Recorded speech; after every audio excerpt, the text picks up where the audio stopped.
পাঁচটি সময় আছে যখন দোয়া কবুল হয়। আসমানের রহমতের সমস্ত দুয়ার খুলে দেওয়া হয়। রহমতের যত দরজা আছে সমস্ত দরজা খুলে দেওয়া হয় পাঁচটি সময়। এরকম পাঁচটি সময় আছে।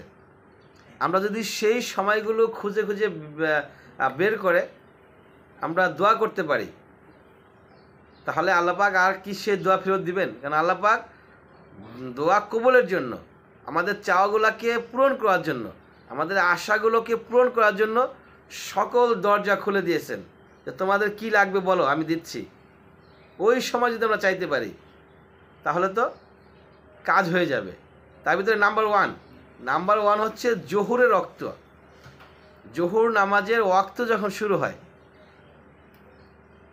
তখন থেকে শুরু করে জোহর ওয়াক্ত শেষ হওয়ার আগ পর্যন্ত, অর্থাৎ জোহরের টাইমটা অত্যন্ত গুরুত্বপূর্ণ একটা টাইম। এই টাইমটাতে আল্লাহ তাআলা আসমানের সমস্ত দুয়ার খুলে দেয় এবং বান্দাদেরকে বলেন তোমাদের কি কি লাগবে বলো, আমি দিচ্ছি। নবী মুহাম্মদ সাল্লাল্লাহু আলাইহি সাল্লাম এই টাইমটাতে নামাজ ছাড়তেন না, অর্থাৎ জোহরের আগের যে 4 রাকাত নামাজ, সুন্নত নামাজ, ওই সুন্নত 4 রাকাত নামাজ তিনি কখনোই মিস করতেন না। একবার মেহমান আসছিল, মেহমান আসার কারণে তিনি 4 রাকাত নামাজ আদায় করতে পারেন নাই।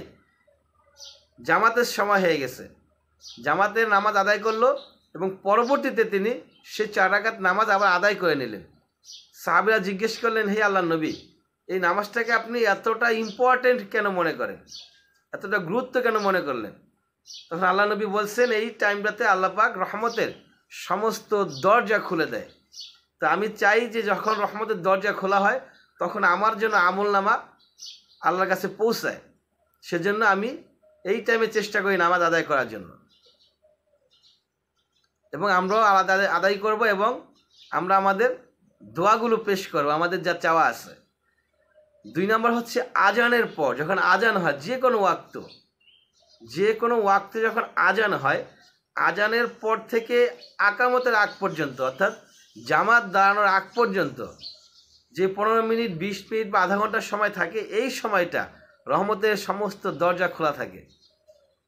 ওই সময় যদি আপনি দোয়া করতে পারেন তাহলে সেই দোয়াটা আল্লাহ পাক ফিরিয়ে দিবেন না। 3 নাম্বার হচ্ছে এক ওয়াক্ত নামাজ কমপ্লিট হলো এবং আরেক ওয়াক্ত নামাজ আরম্ভ হবে, সেজন্য আপনি জামাতের জন্য অপেক্ষা করা। ওই যে জামাতের জন্য এক ওয়াক্ত নামাজ কমপ্লিট করে পরবর্তী ওয়াক্ত নামাজের জামাতের জন্য আপনি ওয়েট করতেছেন, ওই টাইমটাতে মহান রব্বুল আলামিন রহমতের সমস্ত দরজা খুলে দেন। এবং একটি দোয়া আছে, যদি কেউ এই দোয়াটি পাঠ করেন, ওই দোয়াটি পাঠ করলে ওই দোয়ার উসিলায় আল্লাহ পাক রহমতের দরজা খুলে দেয়। সেই দোয়াটা হচ্ছে কি, আল্লাহু আকবার কাবীরা আলহামদুলিল্লাহি কাসীরা ও সুবহানাল্লাহি বুরকাতান ওসিলা। যদি এই ছোট্ট দোয়াটি আপনি পাঠ করতে পারেন তাহলে আল্লাহ পাক রহমতের দরজা খুলে দিবেন।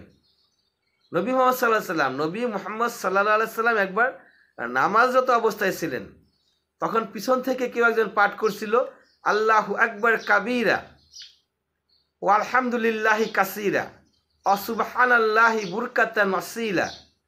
তখন নবী সাল্লাল্লাহু আলাইহি সাল্লামের কানেই আওয়াজটা গেলে নামাজ কমপ্লিট করে নবী মুহাম্মদ সাল্লাল্লাহু আলাইহি সাল্লাম জিজ্ঞেস করলেন, কে এই দোয়া পাঠ করেছে? তখন একজন সাহাবী বলল, হে আল্লাহর নবী, আমি পাঠ করেছি।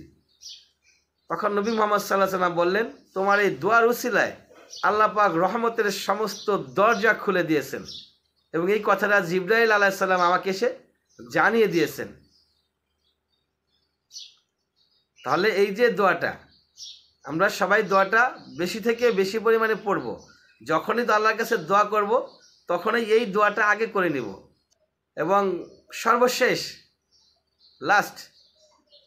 লাস্ট নাম্বার হচ্ছে 5 নাম্বার, সেটা হচ্ছে ভোর রাত। এটা আমরা সবাই জানি মোটামুটি। ভোর রাত সর্বশেষ শেষ তৃতীয়াংশ, রাতের শেষ তৃতীয়াংশ, এই সময় মহান রব্বুল আলামিন প্রতিদিন এই টাইমটাতে আল্লাহ পাক সপ্তম আসমানে নেমে আসেন এবং জিজ্ঞেস করেন, জানতে চায় কে অসুস্থ আসো, আমার কাছে চাও, কার টাকা লাগবে, কার সম্পদ লাগবে, কার গাড়ি লাগবে, কার বাড়ি লাগবে, কার কোন জিনিসটা প্রয়োজন আমাকে বলো, আমি দিব। সেই ভোর রাতের শেষ তৃতীয়াংশে রহমতের সমস্ত দরজা খুলে দিয়ে স্বয়ং আল্লাহ পাক এখানে এসে বসে থাকেন আমাদেরকে দেওয়ার জন্য। অতএব আমরা সেই সময়টা তো চেষ্টা করব দোয়া করার জন্য। বন্দুকের গুলি মিস হতে পারে, আমাদের দোয়া মিস হবে না ইনশাআল্লাহ। ওয়া আখির দাওয়ানা আলহামদুলিল্লাহি রাব্বিল আলামিন।